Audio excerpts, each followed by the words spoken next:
Hello बच्चा party, कैसे हो आप लोग। आज हम पढ़ेंगे एनसीईआरटी का तीसरा चैप्टर दो चर वाला रैखिक समीकरण। दो चर वाला रैखिक समीकरण क्यों बोलते हैं इसको? क्योंकि इसके अंदर दो चर होता है, एक एक्स होता है और दूसरा वाई होता है। अगर दो चर वाला रैखिक समीकरण है ना, तो इसको सॉल्व करने के लिए कम से कम दो इक्वेशन का होना तो जरूरी है। इसीलिए आप देखोगे मैंने लिखा भी है कि देखो, पहली बार मैंने क्या क्या लिखा है कि ए एक्स प्लस में बी वाई प्लस सी बराबर 0।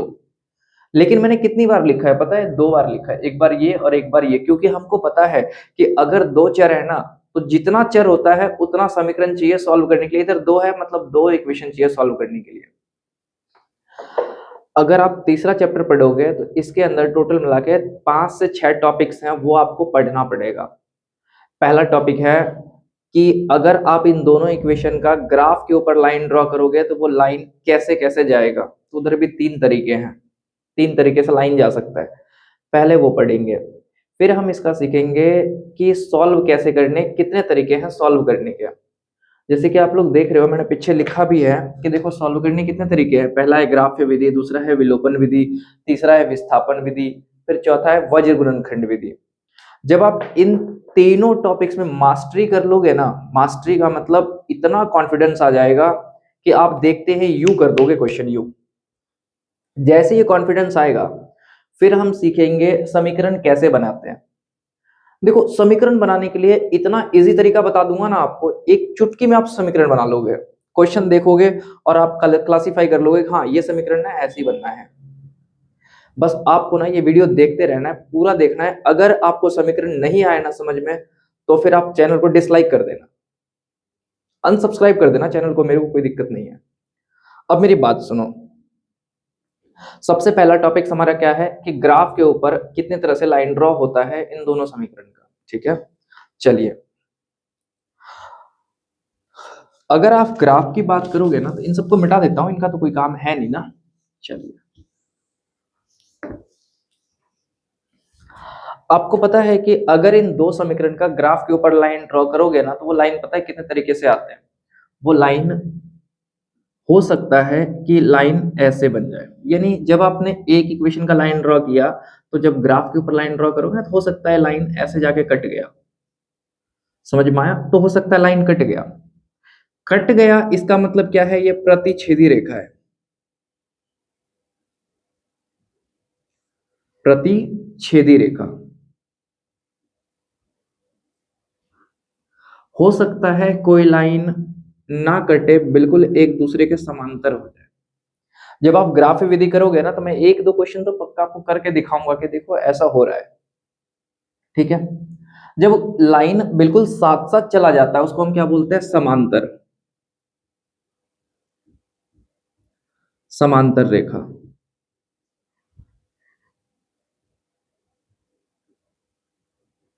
ठीक है, लेकिन अगर दोनों समीकरण एक ही लाइन पे बन जाए, देखो क्वेश्चन करते हुए मैं इन सब का प्रूफ तो पक्का बताऊंगा आपको, दिखाऊंगा कि देखो ऐसा ही होता है। मैं क्या कह रहा हूं, अगर दोनों समीकरण का लाइन एक के ऊपर ही आ जाए, इसको बोलते हैं समपाती रेखा।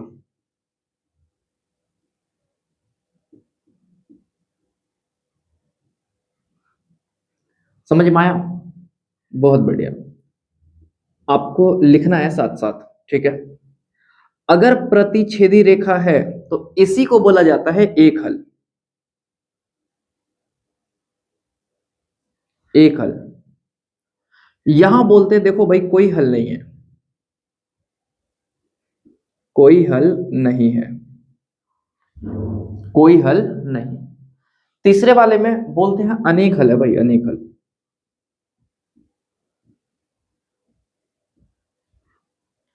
समझ में आया? बहुत बढ़िया। फिर आपको यहां हल है ना, अगर हल है तो हम बोलते हैं संगत है भाई। क्या है ये? संगत। इसको बोलते हैं, यहां हल है क्या? नहीं है, हल नहीं है। देखो क्या लिखा है, हल नहीं है। अगर नहीं है तो हम बोलते हैं असंगत है।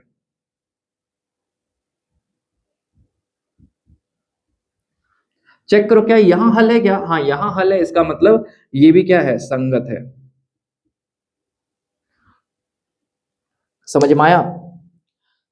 अब सवाल उठता है कि भैया एक बात बताओ, मेरे को कैसे पता कौन सा संगत है, कौन सा असंगत है, कौन सा क्या है नहीं है, मैं कैसे आइडेंटिफाई करूं?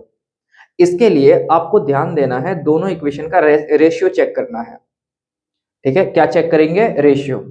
सबसे पहले हम क्या करेंगे, ध्यान देना, हम क्या करेंगे, a1 डिवाइड बाय a2 करेंगे, फिर बराबर में b1 डिवाइड बाय b2 करेंगे। अगर ये दोनों बराबर नहीं आया, क्या बोलेंगे? अगर ये दोनों बराबर नहीं आया तो हम बोलेंगे देखो रेखा ना प्रतिच्छेदी होगा पक्का। अगर आपसे पूछे बताओ कितने हल है, तो आप क्या बोलोगे? एक हल या अद्वितीय हल। इसी एक हल को अद्वितीय हल भी बोलते हैं। समझ में आया? एक हल को और क्या बोलते हैं? अद्वितीय हल।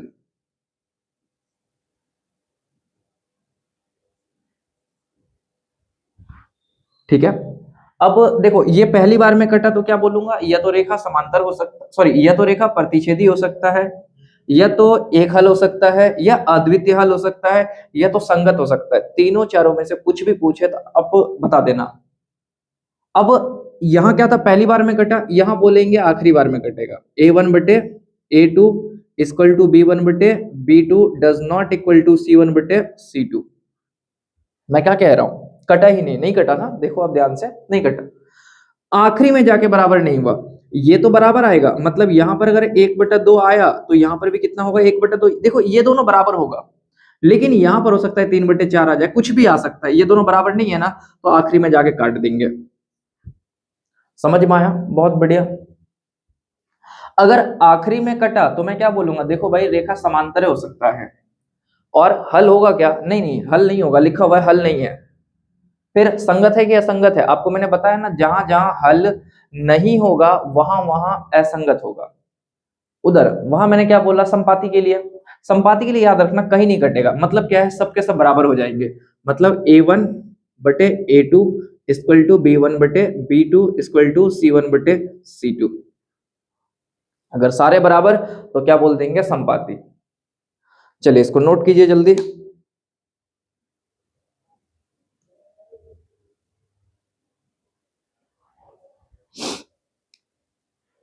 एग्जाम्पल देखें क्या इसका?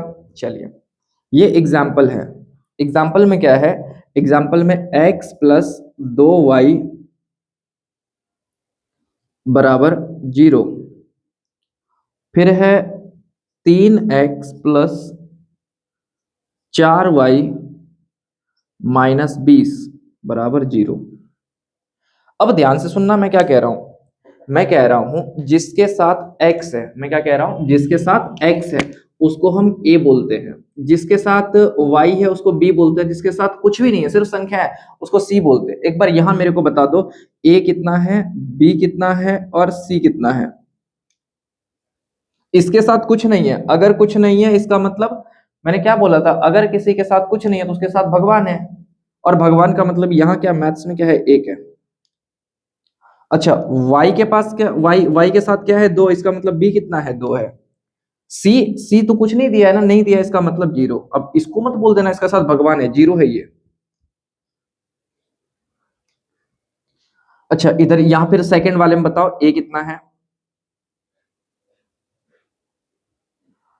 a कितना है, 3 है, b कितना है, 4 है, सी कितना है, -20, माइनस का इग्नोर नहीं करना, मैंने बोला था ना, माइनस को इग्नोर नहीं करने का, चाहे कुछ भी हो जाए माइनस तो नहीं करना इग्नोर, माइनस को याद रखना है आपको। ठीक है, चलिए बढ़िया। फिर अब ध्यान देना, इसको बोल देते हैं 1 1, पूरा पूरा 1 1, इसको 2 2, ताकि मैं आइडेंटिफाई कर पाऊं कि 1 क्या है 2 क्या है। इसीलिए आप किसी को भी नाम दे सकते हो, इसको भी 1 1 1 बोल सकते हो, इसको भी 2 2 2 बोल सकते हो, तो नाम देना देने की मर्जी ना हमारे ऊपर होता है। चलो ध्यान देना, पहला क्या था, a1 कितना है भाई, 1 है, और a2 कितना है, 3, b1 कितना है, b1 है 2, और b2 कितना है, 4। तो 1/2। चेक करो क्या ये दोनों बराबर है, क्या दोनों बराबर नहीं है, मतलब पहली बार में कटा। अगर पहली बार में कटा तो बताओ मैं क्या क्या बोलूंगा, अगर पहली बार में कट गया तो मैं बोलूंगा देखो भाई प्रतिच्छेदी है। हल कितने हैं, या तो एक हल बोल सकता हूं, या तो अद्वितीय हल बोल सकता हूं, या मैं क्या बोल सकता हूं, संगत है भाई। ये था पहला एग्जाम्पल इसका। अब दूसरा एग्जाम्पल,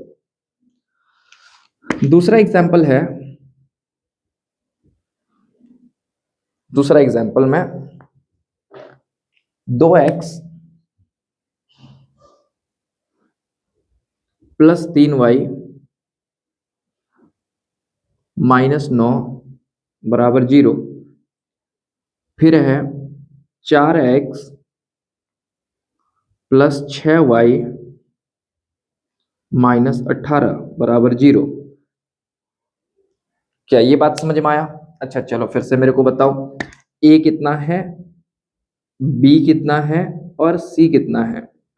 इधर भी बताओ, a कितना है, b कितना है और c कितना है। तो a तो आपको दिख रहा है 2 है, b कितना है 4 है, नहीं नहीं a इसका a 2, इसका भी a 4 है ना। अच्छा b बताओ कितना है, इसका 3 और इसका 6। इसका बताओ, इसका है -9 और -18।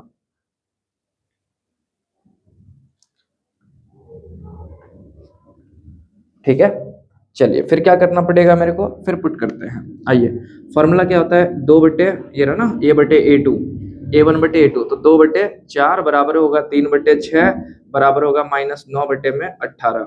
माइनस का माइनस से माइनस खत्म हो गया, 2 ही काम 2 और 2 दूनी 4, 3 काम 3, 3 दूनी 6, 9 ही काम 9, 9 दूनी 18।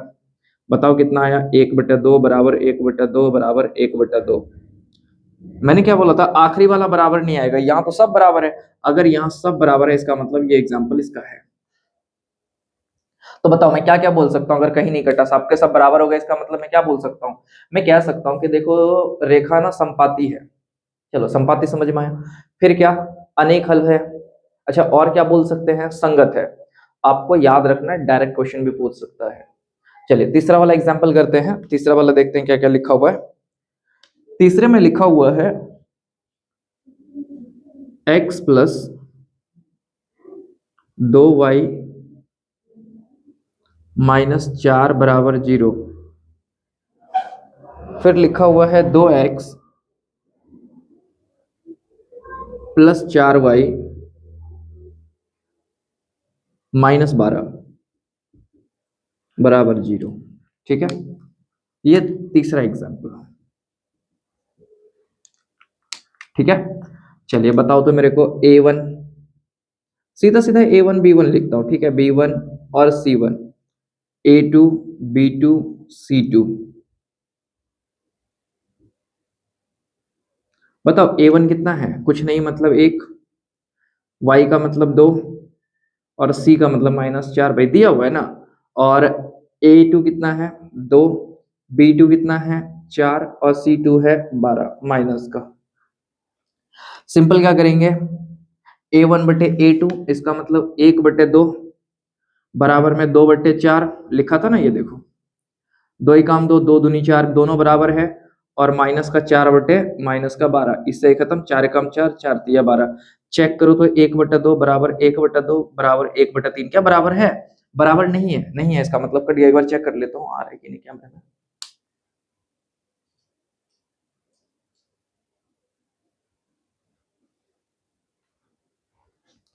ठीक है, क्या लिखा है 1/2 बराबर में 1/2, बट बराबर नहीं है 1/3। पढ़ते क्या है, डज नॉट इक्वल टू 1/3। समझ में आया, बहुत बढ़िया।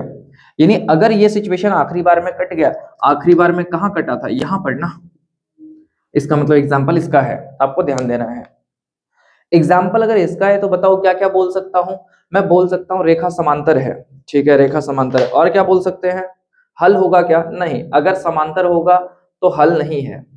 और बताओ संगत या असंगत, असंगत है, क्योंकि मैंने बोला था अगर हल होगा तो संगत होगा, नहीं तो असंगत होगा। समझ में आया, चलिए इसको जल्दी नोट कर लीजिए।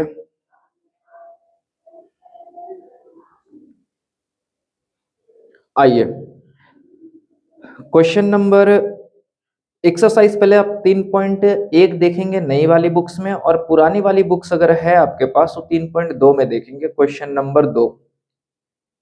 जहां पर क्वेश्चन नंबर 2 पढ़ रहा हूं मैं, लिखा है कि दो, क्वेश्चन नंबर 2 है कि अनुपात a1/a2 कामा B1/B2 और C1/C2 की तुलना कर ज्ञात कीजिए कि निम्न समीकरण युग्म द्वारा निरूपित रेखाएं एक बिंदु पर प्रतिच्छेद करती है कि समांतर है कि समपाती है। पहले आराम से आप ये नोट कर लीजिए, नोट करने के बाद फिर क्वेश्चन करते हैं।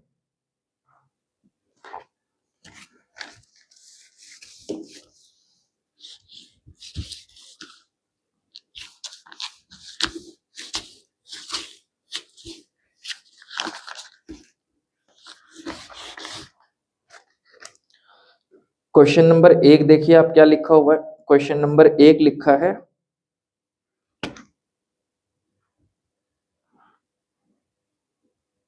5x - 4y + 8 बराबर में 0। फिर दूसरा क्या लिखा है 7x + 6y - 9 बराबर 0। चलिए फिर मेरे को बता दीजिए जल्दी A1 A2 कितना कितना है। तो A1 B1 C1, A1 कितना है 5 है, B1 कितना है -4 है, C1 कितना है 8 है, A2 कितना है 7 है, B2 कितना है 6 है और C2 कितना है -9 है। समझ में आया? ठीक है, सिंपल है ना। बताओ A1 कितना है, A1 है 5/7। बताओ अगला वाला यानी -4/6, इसको काटा तो 2/3, वो भी माइनस का। क्या दोनों बराबर है? बराबर नहीं है तो क्या बोलूं? अगर पहली बार में ही कट गया, पहली बार में कट गया तो मैं क्या बोलूंगा? रेखा प्रतिच्छेदी है। अच्छा ठीक है भाई, प्रतिच्छेदी पता चल गया, बहुत बढ़िया। चलिए आप नोट कर लीजिए जल्दी।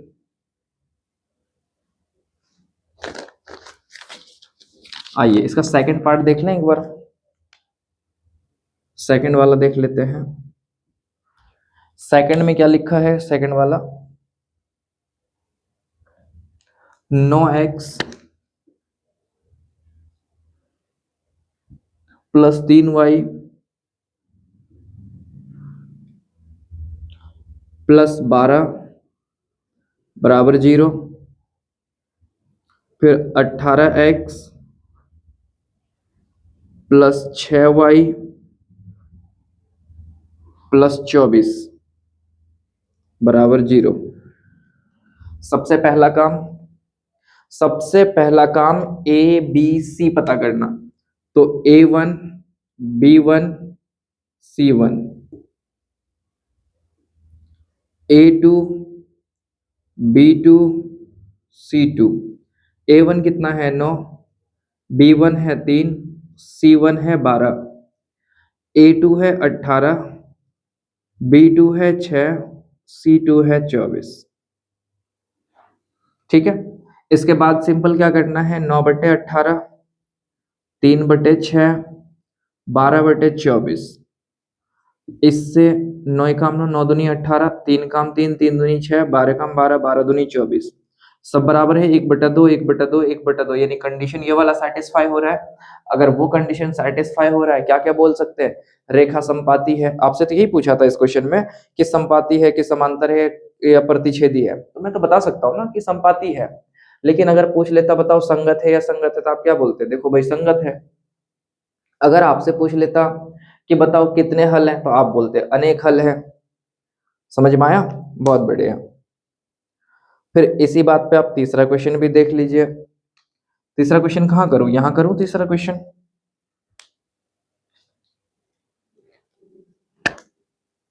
तो तीसरा क्वेश्चन आप लोग नोट करेंगे। तीसरा क्वेश्चन लिखा है 6x - 3y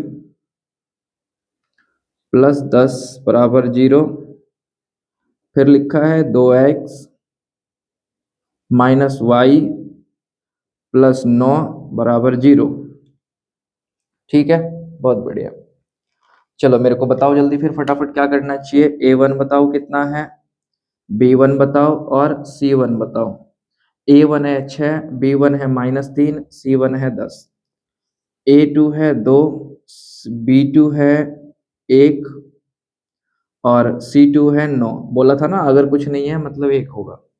तो बताओ 6/2 -3/1 और फिर 10/9। इसको काटा तो 2/3। एक बार चेक करके बताओ क्या है। यहाँ भी माइनस था ना, माइनस से माइनस कैंसिल। ये दोनों तो बराबर है क्योंकि ऊपर 3 है और नीचे कुछ नहीं है मतलब 1 है। ये दोनों तो बराबर है लेकिन ये दोनों बराबर नहीं है, यहाँ कट गया और यहाँ कट गया। इसका मतलब मैं क्या बोलूंगा कि देखो रेखा समांतर है। क्या है? रेखा समांतर। तो मैं लिख देता हूँ साथ साथ समांतर। यहाँ समांतर था, यहाँ पहली बार में कटा तो प्रतिच्छेदी। और इधर बताओ जल्दी, इधर क्या होगा? इधर होगा संपाती। क्या ये बात समझ में आया?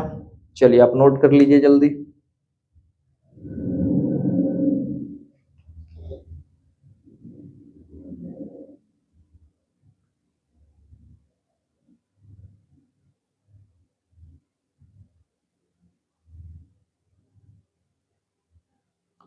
चलिए आप क्वेश्चन नंबर 3 पढ़ेंगे। क्वेश्चन नंबर 3 में लिखा हुआ है अनुपात A/B, A1/A2 B1/B2 और C1/C2 की तुलना कर ज्ञात कीजिए कि निम्नलिखित रैखिक समीकरण के युग्म संगत हैं या असंगत हैं। इसमें मैं सारे क्वेश्चन तो नहीं करवाऊंगा, सिर्फ इसके अंदर मैं 2 ही क्वेश्चन करवाऊंगा। हाँ बाकी आप लोग खुद करोगे क्योंकि संगत और असंगत कब बोलते हैं आपको तो पता ही है कि अगर ये 2 कंडीशन जहां जहां सॉल्व होता है उधर उधर संगत होता है और जहां सॉल्व नहीं होता है वो असंगत होता है। तो मैं फिलहाल के लिए सिर्फ एक ही क्वेश्चन करवाऊंगा। क्वेश्चन नंबर 3 आप देख सकते हो। इसको पहले मिटा लेता हूं।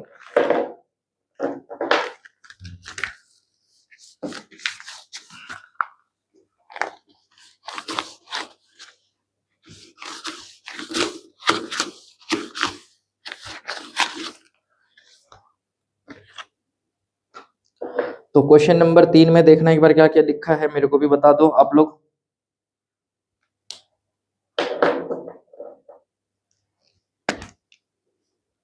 3/2x प्लस 5/3y बराबर में 7। फिर अगला लिखा है 9x माइनस 10y फिर बराबर में 4। सबसे पहले आप समीकरण को ध्यान से देखोगे तो समीकरण कैसे लिखा हुआ है। यहाँ पर जो c है ना वो प्लस में बराबर में क्या है 0, पर यहाँ बराबर में कितना है 7। ये गलत बात है, ऐसा नहीं चलेगा। ये 7 को भी इधर लाना पड़ेगा और बराबर में क्या करना पड़ेगा 0। अब ये देखो इधर 7 किसका है प्लस का है, इधर आए तो माइनस का हो जाएगा तो इसको कर देंगे -7 बराबर में 0। ये भी प्लस का है इधर आके -4 बराबर में 0। ठीक है ये बात है तो बहुत बढ़िया। फिर क्या करना पड़ेगा A1 पता करना पड़ेगा, B1 पता करना पड़ेगा और C1 पता करना पड़ेगा। तो A1 कितना है भाई? A1 है 3/2, B1 है 5/3 और C1 है -7। यहाँ पर A2 है 9, B2 है 10 -10 और C2 है -4। ठीक है, सिंपल क्या करना है फॉर्मूले के ऊपर रखना है तो मैं यहाँ लिख लेता हूँ 3/2 इसके नीचे कुछ नहीं है मतलब 1 रहा होगा। यहाँ पर 5/3 डिवाइड बाय -10 नीचे कुछ नहीं है मतलब 1 रहा होगा। यहाँ पर बराबर में -7/4। क्या करना है आपने पढ़ा, आप पढ़ोगे बाद में जाके। सबसे नीचे वाला सबसे ऊपर जाता है, बीच वाला बीच के साथ शिफ्टिंग होता है। क्या कह रहा हूं? सबसे नीचे वाला सबसे ऊपर, बीच वाला बीच के साथ शिफ्टिंग करता है। ठीक है, तो क्या करूंगा 3 गुना में 1 मतलब 3 को 1 से मल्टीप्लाई करूंगा तो 1 हो जाएगा। मतलब 3 डिवाइड बाय 9 को इससे मल्टीप्लाई करूंगा तो ये हो जाएगा 18 बराबर में 5 को 1 से मल्टीप्लाई किया तो 5, 3 को जब 10 से मल्टीप्लाई करूंगा तो -30 और यहाँ हो जाएगा -7। तो माइनस से माइनस तो कैंसिल हो जाएगा, कितना आएगा 7/4। देखो 3 काम 3, 3 छक 18, 5 काम 5, 6 पंचे 30 है कि नहीं? पर ये माइनस का और ये क्या है? प्लस का है। अगर ये देखो यहाँ माइनस का ये कितना आ रहा है? माइनस ये 1/6 बराबर में माइनस का 1/6 माइनस आ गया ना? अगर माइनस का भी डिफरेंस है तो बोलेंगे बराबर नहीं है। और अगर बराबर नहीं है तो बताओ पहली बार में कटा कि आखिरी बार में कटा? देखो पहली बार में कट गया। पहली बार में कट गया तो प्रतिच्छेदी होगा, साथ-साथ क्या होगा? संगत होगा। तो यही पूछा था आपसे, संगत है या असंगत है?